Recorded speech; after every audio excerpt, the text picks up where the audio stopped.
Shoulder holsters, classic, old school. Do you need one? The short answer is yes. And today we're going to tell you why.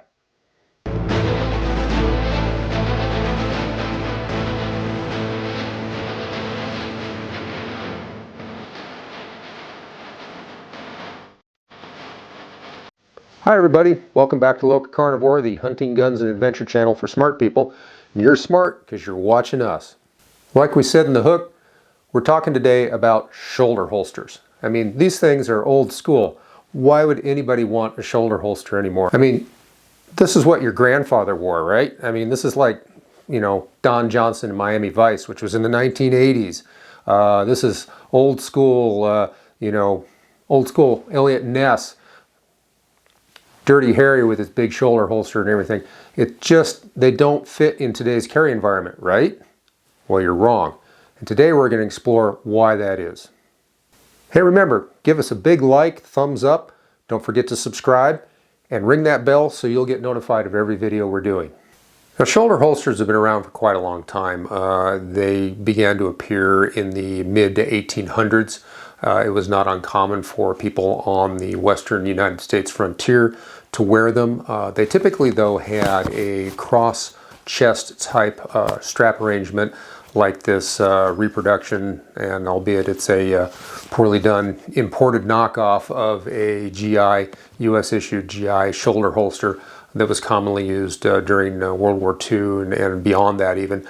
And people would use these type of holsters instead of a standard belt rig when they didn't want the weight on their belt, or they were dressing such that they didn't really want all that. It was harder to get to the gun and stuff. They were usually made by custom holster makers, or people would just simply make their own. They would take a normal belt holster and they would devise some sort of a harness arrangement. So it was very common way of carrying the gun back in those days. And so, you know, this type of holster, as you can see, it has a cross strap. The weight is suspended on one shoulder, and it's a fairly effective design because it can be used either with or without the strap that holds it to the belt.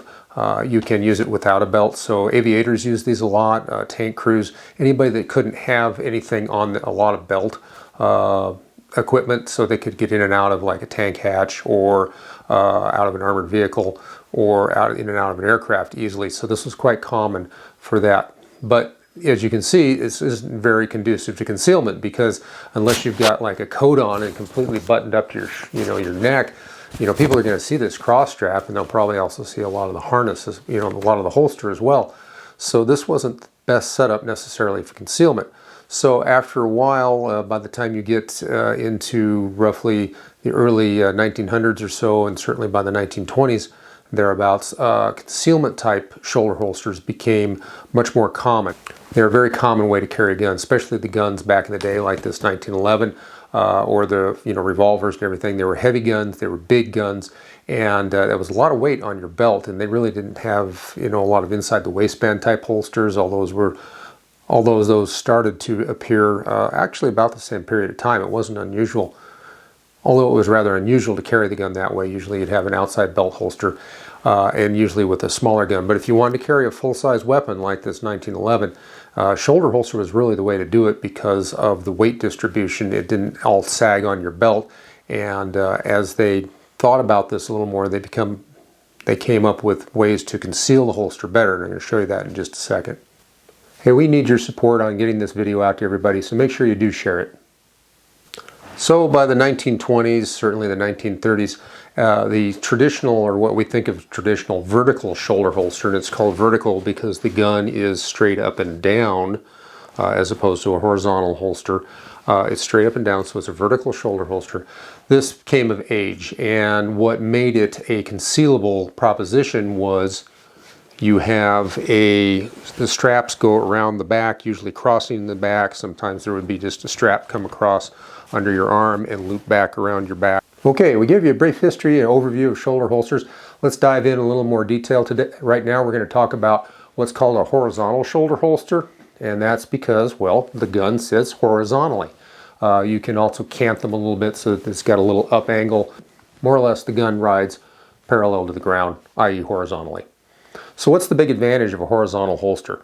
other than looking really cool and making you feel like you're Don Johnston in Miami Vice. Well, basically this holster has quite a few advantages. First of all, it gets everything off of your belt line. And so if you're wearing, say, pants that don't support a belt or something like that, or you have a very short cover garment, one that does not come down below your waist, this holster is very useful because, as you can see, it rides up quite high. The other advantage is on the off side, you can carry all sorts of really cool things. They come from the factory, usually with a double mag pouch. There are options out there, wide variety. You can, if you're a law enforcement officer, you can put a handcuff carrier on here, all sorts of things. Now, normally these holsters are not tied down to the belt, which is again a reason why they're good with a short cover garment. Let's say you just have a waist-length jacket or something like that. As of right now, the LocaCarnivore project has only one source of support, and that's you, our viewers. Please go to our Patreon, the link's down in the description. Show us a little love. There's some goodies there for you, depending on what level you support us at, and we would really appreciate your help. Thank you. Now, since the gun and the offside, say ammo or whatever, rides high, we already talked about the fact that it will not show, it won't flash below the hem of a waist-length coat or something like that. The other advantage is, since it gets everything up off your waist, let's say you've had, say, something like some abdominal surgery, or you've been injured, or you have a bad back, or any sort of health problem that would preclude you from having a lot of weight or pressure, tightness around that waist, and so you just physically can't, whether it's temporary or long-term, can't carry a gun in the traditional position on your waist, on your belt. Well, this shoulder holster, since it supports everything from the shoulders, since it supports everything from the shoulders, you don't have to worry about those concerns. And you can carry a good-sized gun. I mean, here's a Glock 19. You can put, 1911, whatever you want. As long as you've got enough drape to that outer garment, you can actually put fairly good-sized guns in here. You can put like a large frame Glock, like in 10mm or 45, or one of the larger striker pistols, even a SIG 320, P226, something like that. So you've got that extra room, and if you need to go with a thinner, gun, you can put in a 1911 with thin grips or something like that. And any single stack magazines are going to be much thinner on this side. This is a double stack magazine. It makes you a little bulgy in the middle, but again, if you use the cover garment correctly, and depending on your body build, it won't print to any great degree and shouldn't print. Now, one thing you do have to be careful of when you put on a horizontal shoulder holster, this particular one is a Galco. There are many others out there. Everybody has different brands. I'm not shilling for Galco. It just happens to be the one I have. It works well for me. Well, let's be honest. I've got an entire collection for almost every handgun I have. I have a Galco horizontal holster because they're so versatile. The one thing you do want to watch, though, is when you put it on, if you're not careful, it'll pucker up all the material around your shoulders and stuff, and it's a real tell if somebody's looking at it, and if your cover garment opens up enough to where people can see all this wrinkly shirt and everything, or your garment. People look, why is this, a smart person who's like you, who's looking at people and analyzing what they're doing and what's going on with them, would look at that and go, why is that all crunched up like that? And a knowledgeable person who knows about shoulder holsters would probably go, oh, there's probably some strapping on there, which is holding the gun most likely. So you do have to be a little careful about that. Now, another big advantage of the horizontal shoulder holster is the fact that when you're seated, you can get to the gun immediately. You can go reach right around. Yes, it's a cross draw. It's a little longer. It's not as fast as, say, appendix, but you can reach right around. It's perfect for in vehicles. If you're seated a lot and in vehicles a lot, really great system because you don't have to fish back here for where your gun is. And the fact that you've got this extra ammo, you do carry a spare mag, at least one, right? You've got this extra ammo, which, again, it's not a super fast deployment system. I mean, let's just take a mag out here. It's fairly quick, but again, you have to reach across your body. The other reason I like this is ambidextrous. If you're operating with your other hand or whatever, or you have to put the gun down because, your offhand is injured, you can deploy the magazine with your offhand, versus if you've got your spare ammo all the way on the other side of you or something like that, it may be really difficult to get it with that other hand, so or your master hand. So there's a lot of advantages there. What do you think about what we're saying today? Do you have a shoulder holster? Do you use one for EDC? Go down in the comments there. Let us know what you think. All right, so what are some of the downsides of a horizontal shoulder holster? Well, quite frankly, it is a cross draw, and cross draws can be difficult to defend on a attempted gun snatch. So if you have somebody who sees the gun or whatever, they've got that advantage. If they're coming straight in with their master hand, and even if you have some retention, it's got a level 2 retention, and all of them generally do, you should have retention on it, they can get to that gun a little easier potentially. Now, of course, you have the ability to cover up and guard that weapon and kind of move it away from your assailant. So there are techniques you can train that will help you retain that weapon. But keep in mind, it is a cross draw, and law enforcement officers back in the day used to call the cross draws a widowmaker for a good reason. So keep that in mind. The other thing is the draw is not as fast. So if you're a John Correa active self-protection acolyte and you're striving for that 1.5 second draw to first shot, then this probably is going to be a little bit slower. It's probably going to be in the 1 3/4, 2 seconds, something like that. The other thing you have to keep in mind is when you draw the weapon, that muzzle's hanging out there. So you do have to get your arm up out of the way, and I'm not going to cover my arm, even though the gun's been safety checked, but you do have to get that arm up out of the way. Now, part of the way you can do that is if you have to pull your cover garment out of the way, you can just go up and high. That gets that arm out of the way, and of course you're also covering anybody behind you, anything behind you in that arc as the muzzle comes around to face the target. So you do have to be conscious about that. You've got to be super disciplined on your trigger finger and make sure that your pointing finger is nowhere near that bang lever until you're really ready to rock with this thing. Okay, I'm going to give you a handy tip on, if you have a horizontal shoulder holster, how to carry your spare ammo in the ammo pouch. Now, this will be pointing towards you, would be facing towards me. So you want to think about when your offhand is going around to grab the magazine out of the magazine carrier. What you want, and you'll see pictures of this all the time, you know, in the adverts for these holsters, you'll find everybody putting their magazines in the pictures so that they're facing slanted along, so that the slant of the mag plates is towards the middle, the center line here of the pouches. Now, you don't want that. What you want is that rear magazine, the one towards your back, you want that facing that direction, but you want the other one facing what looks to be backwards. In other words, you can see the slant here is going backwards. That's so that when you come around and grab that magazine out of the pouch, your index finger is indexed to the front of the magazine, which is the way you practice your reloads. Remember, you index the front of the magazine so it can find the front of the magazine well. That's what you want to do. So make sure that that front mag is basically backwards, and if you're not sure if it's right or not, go ahead, reach around, draw that magazine out. After you put it in, draw it out. If it's backwards, when you come out, you'll see that your index finger is aligned up to the back of the magazine. You don't want that, so just change it around, or the way to put it in the carrier is to index it with your finger and then put it up into the magazine carrier.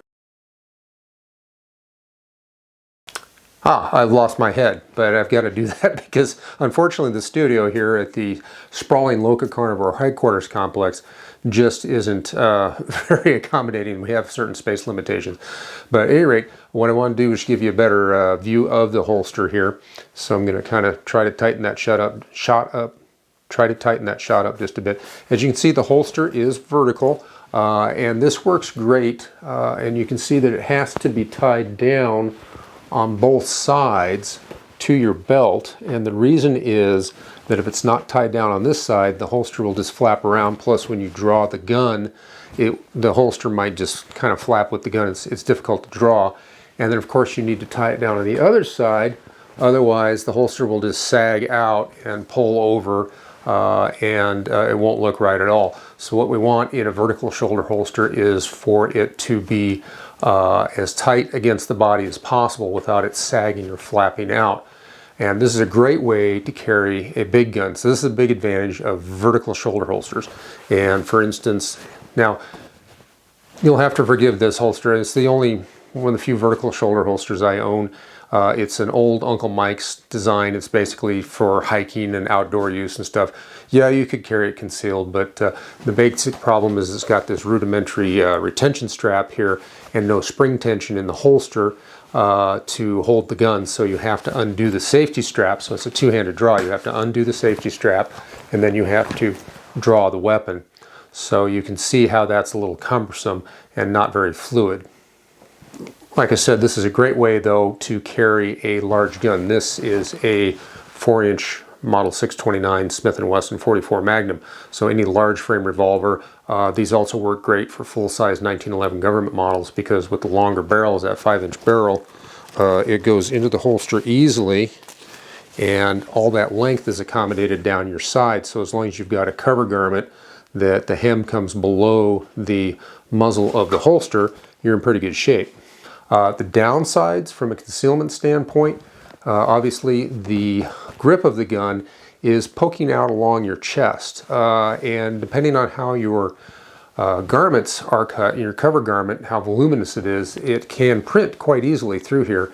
That was an old tell back in the old, detective days and stuff of somebody, if they had a holster on, shoulder holster on, was looking for that telltale bulge. In fact, people who had to carry a gun like this in a professional capacity, usually police officers, detectives, other people, gangsters, Al Capone kind of guys, they would get their jackets, because that was back when people wore suit coats and big top coats, but they would get their suit coats tailored so that there was enough room on that side. It was an asymmetrical cut so that it would not print the grip of the gun very easily. So you do have to keep that in mind. So you might want to go with as short a grip as you can stand if you're going to carry this. And the draw on this is going to be up and out. And of course, as you're coming up and out of the holster, with those split cattleman holsters, you could kind of come forward with it a bit. But that has to, you have to be careful of where your offhand is, your arm, because you don't want to cover it. Usually you'd pull your jacket out of the way, grab the gun, and then bring it up and out so it's not pointing at you, and then you would bring it out and present it. Well, back in the day, they'd be shooting single-handed typically and present the weapon at the target that way. So you do have to always be careful of what's going on with your hand. Now, it does have the advantage opposed to the horizontal holster, shoulder holster, that when you're drawing the gun, you're not flagging everything in an arc behind you and off to the side until you get the gun around. It's just up and out, so the gun can be kept across the body, and you can go into a good retention position if you need to in order to guard that gun if somebody's trying to take the gun away from you. Keep in mind though, it's a cross-draw holster, so if somebody gets their hand in there, they can take that gun out of the holster quick, so you have to be very well trained in how to guard that gun and keep it away from somebody that should not have it. In other words, using your own gun against you. And just like the horizontal shoulder holster, a vertical shoulder holster is very useful if you're seated a lot and in a vehicle a lot. And this is another reason why it was worn typically by detectives back in the day, because even though you're seated, you can get into the gun very quickly, and it's not going to, you don't have to fish for it, it's not going to get in your way, and you can get it out quickly even when you're in a vehicle. Now there's one other type of shoulder holster that was on the market for quite a while. It's no longer being made as far as I can tell, and it was designed for very small revolvers like this little J-frame Smith & Wesson 38. It was originally marketed by a company named Burns Martin, and those were the guys that developed it. And I'm going to try to illustrate it with this inside the waistband holster. The gun is empty, just so you know, even though we put a disclaimer on in the front of the videos all the time, just to show you, because I'm going to be actually flagging myself with this gun a little bit.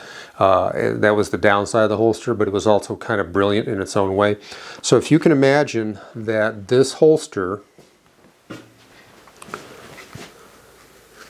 has, instead of this open back, has a piece of elastic around the back, so that, and it also had a, instead of the exposed trigger guard, it actually wrapped all the way around the trigger guard, and there was this big piece of elastic over the front gap here. So what that did was it allowed you to, with a pulling forward and twisting motion, you could get the gun out very easily, but it would stay secure. And the reason it is, and this is important, as I'll show you right now, the holster was suspended under your arm vertically, but upside down. So basically it was pointing up into your armpit all the time. And as you can see, that creates a low profile for the gun. Instead of the grip of the gun poking out like it would in a standard, right side up, if you will, vertical shoulder holster or something like that, with the gun tilted all the way around, that completely eliminates that. And the gun is very well concealed. And of course, the harness would be around your back. And they just used an elastic. So there usually wasn't a tie-off down here because these guns are generally so light they don't need an extra tie-off, which gave you the advantage too, almost like the horizontal shoulder holster that we talked about. It gives you that, Miami Vice sort of freedom. You don't need a belt, or if you have a cover garment that only comes down to the belt line or a little bit below, you don't have anything down there, any tie downs that are in the way and going to show if you lift up your arm and bring up the hem of the garment a little bit. You're not going to see any of that. And the draw on this was basically, and so imagine this thing's hanging by the whole harness. Sorry I couldn't get a Burns Martin there. The originals are quite expensive if you can find them. Bianchi did buy the design, I think back in the 60s or 70s, and changed the name of it. I forget the model number, but you can look it up on Bianchi. They don't catalog it anymore. They don't make it anymore. It's unfortunate in my opinion, probably for liability reasons. But the draw was you would just pull the gun down and out. You would just pull it down and out and then present it at the target. And so the draw was actually quite good. And since the grip was backwards, it was very difficult. Since the grip was backwards, it made it much more difficult for somebody to just reach in and get their hand on the gun. They had to come up from underneath, which if they didn't know what they were doing or they couldn't see the gun very clearly under your cover garment, they would have to fish around for it. And in the meantime, of course, hopefully you're defending the gun and hurting whoever's trying to hurt you, because if they're taking your gun, the intent is clear. They want to take your gun and kill you with it, so you can make that assumption and defend yourself accordingly.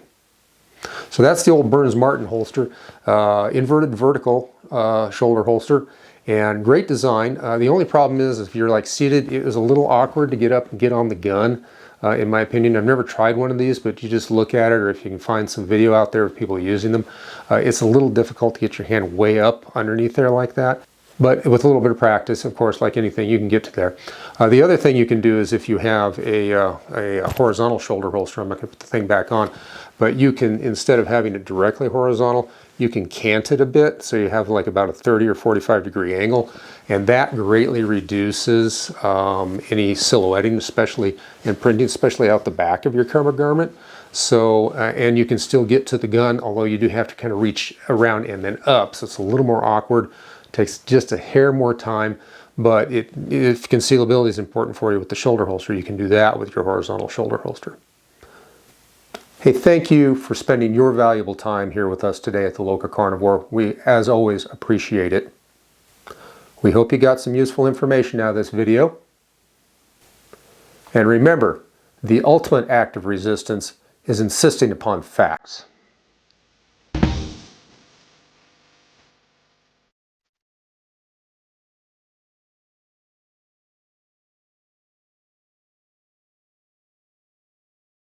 As you move around and everything, especially if you cross your arms like that or flex, anything like that, flex.